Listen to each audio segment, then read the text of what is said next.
Part 2 of me almost dying in the hospital because of appendicitis.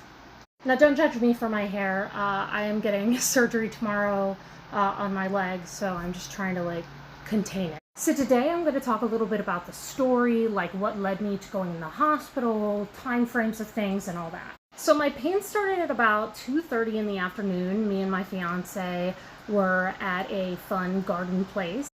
I thought, maybe I'd just been hungry, like I hadn't eaten that much that day. So I was like, maybe I'm dehydrated, maybe I'm hungry.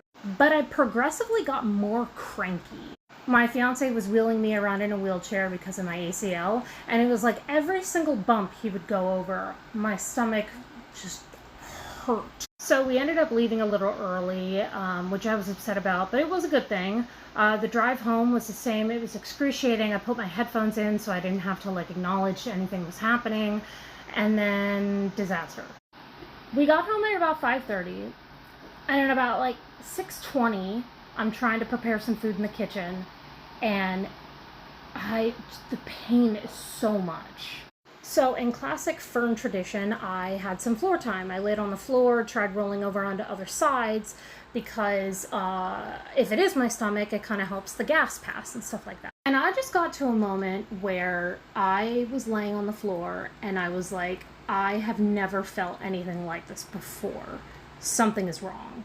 So of course I start panicking about the complication with gastric bypass, which I talked about in the last video. So I'm worrying about that. I literally walk into the bedroom where Colin is exhausted. He's watching something on his iPad, and I'm just sobbing. And I'm shaking and crying and just we need to go to the hospital.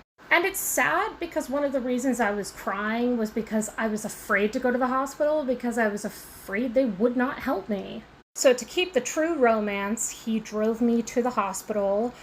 We got there at about 6:45. I was pretty much immediately admitted. And I was crying the entire time, shaking, crying. I was in so much pain. So I think I was admitted probably about 7 p.m. They did not wait. We got back to the room. They pretty much immediately started drawing labs. They did an EKG. My heart was under some sort of stress because I had a right bundle branch block and a T-wave abnormality. So basically, it's kind of like one side of my heart was fighting harder than the other side was. And it can be caused by stress, but I also have severe asthma. So when I get really stressed, my oxygen's not high. So that can also cause it. That's all the time I have. Probably will be 2 weeks before I upload again because of my surgery, but yay, bye.